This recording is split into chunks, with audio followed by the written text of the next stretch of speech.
उपवास आहे आणि साबुदाणा भिजत घालायचा विसरला असाल तर हा खुसखुशीत पदार्थ एकदा नक्की ट्राय करा. अतिशय टेस्टी बनून तयार होतो. वेळ वाया न घालवता रेसिपीला सुरुवात करूयात. त्यासाठी इथं 1 कप भरून इतका साबुदाणा घेतला, सोबतच 2 उकडलेले बटाटे, हिरवी मिरची आणि पाव कप आपल्याला वरई देखील लागणार आहे. सर्वात आधी घेतलेला साबुदाणा एका पॅनमध्ये काढून घेते. आता हा साबुदाणा आपल्याला लो टू मीडियम हीटवरती अधूनमधून हलवत छान असा फुलेपर्यंत भाजून घ्यायचा. असा हा साबुदाणा भाजून घेतला तर आपला हा पदार्थ छान खुसखुशीत होण्यास मदत होते.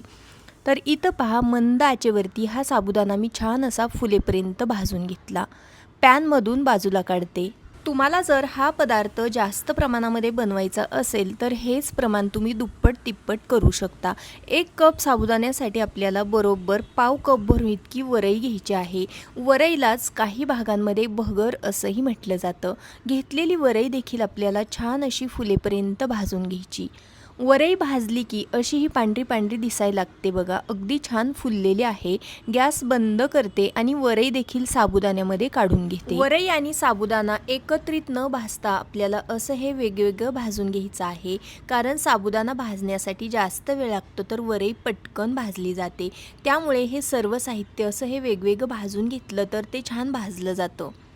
भाजल्यानंतर एकत्रित असं मिक्स करायचं आणि याला पूर्णपणे थंड करायचं आहे.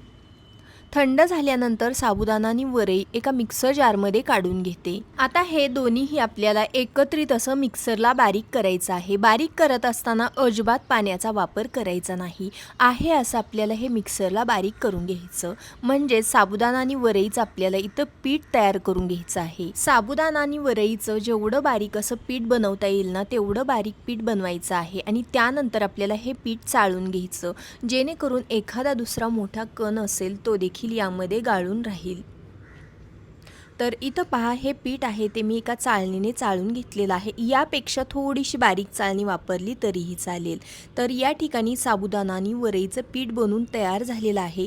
यापैकी आपल्याला 2 ते 3 चमचे इतकं पीठ बाजूला ठेवायचं आहे, कारण ते आपण पुढे वापरणार आहोत. त्यानंतर या पिठामध्ये आपल्याला बटाटे घालायचे आहेत. तर बटाटे आपल्याला उकडून घ्यायचे, त्यानंतर त्याची साल काढायची आणि मग किसणीने किसून यामध्ये घालायचे आहेत. बटाटे स्मॅश न करता आपल्याला किसूनच घालायचे आहेत, कारण किसल्यानंतर याचा छान लगदा तयार होतो.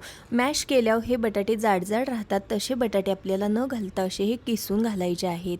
1 वाटी साबुदाण्याच्या प्रमाणासाठी इथं मी 2 मोठ्या आकाराचे बटाटे वापरलेले आहेत. जास्त क्वांटिटीमध्ये बनवत असाल तर तेच प्रमाण दुप्पट तिप्पट करू शकता.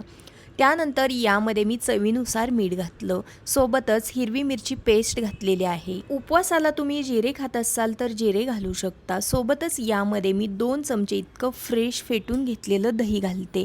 दह्यामुळे आपला हा पदार्थ छान मऊ लुसलुशीत होण्यास मदत होते. बऱ्याच ठिकाणी उपवासासाठी कोथिंबीर देखील खाल्ली जाते. खात असाल तर तुम्ही कोथिंबीर देखील यामध्ये घालू शकता. तर आमच्याकडे जिरे कोथिंबीर चालत नाही, त्यामुळे इथं मी घातलेलं नाही. तर बघा, सर्व साहित्य आपल्याला सुरुवातीला पाणी न घालता व्यवस्थित असं मळून घ्यायचं.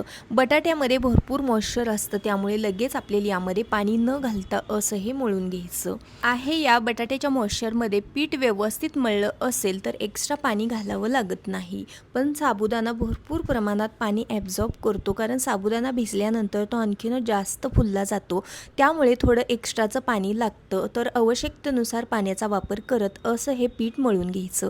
जास्तही पातळ नाही आणि खूपच जास्तही घट्ट न मळता असंही आपल्याला थोडंसं सैलसर असं हे पीठ मळून घ्यायचं.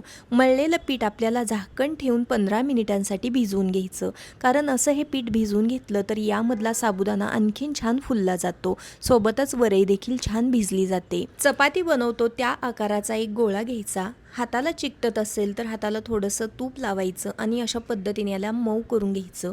आणि त्यानंतर बघा, आपण जे सुक्कं पीठ ठेवलेलं होतं ना त्यापैकी थोडं थोडं पीठ लावत आपल्याला हा पराठा लाटून घ्यायचा. पराठा लाटत असताना कडेने हलक्याशा चिरा जातात, पण तसाच हा आपल्याला पराठा लाटून घ्यायचा आहे, कारण हा पराठा आपण नंतर कोरून घेणार आहोत. त्यामुळे या चिरा आहेत त्या निघून जातात. बऱ्याच वेळा आपण उपवासासाठी साबुदाणा भिजत घालायचं विसरलेलं असतो. अशा वेळेस हा पराठा अगदी झटपट बनून तयार होतो. तर इथं पहा, आवश्यकतेनुसार सुक्या पिठाचा वापर करत हा पराठा मी अलटून पलटून अगदी छान असा लाटून घेते. अगदी जास्तही पातळ नाही आणि खूपच जास्तही जाड न करता आपल्याला हा पराठा मध्यम जाडीवरती लाटून घ्यायचा आहे. सर्व बाजूने एकसारखा असा हा पराठा मी लाटून घेतलेला आहे. तर हा पराठा मी थोडासा स्मॉल साईजमध्येच लाटलेला आहे. हवा असल्यास तुम्ही थोडासा मोठा लाटला तरीही चालू शकतं. आता माझ्याकडे अशी ही शार्प एजेस असणारी एक प्लेट आहे. या प्लेटने हा पराठा मी कोरून घेते. त्यामुळे याला ज्या काही चिरा पडलेल्या आहेत त्या निघून जातील. तर इथं पहा, हा पराठा आहे तो मी बनवून घेतलेला आहे आणि अशा प्रकारच्या जाडीवरती हा पराठा मी बनवलेला आहे. खूपच जास्त पातळ नाही आणि खूपच जास्त जाड नाही, अगदी मीडियम थिकनेसवरती हा पराठा बनवलेला आहे.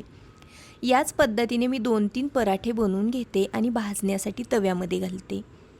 तर सुरुवातीला पराठा भाजण्या अगोदर तव्याला थोडंसं तूप लावून घ्यायचं आणि मग पराठा तव्यामध्ये भाजण्यासाठी घालायचा.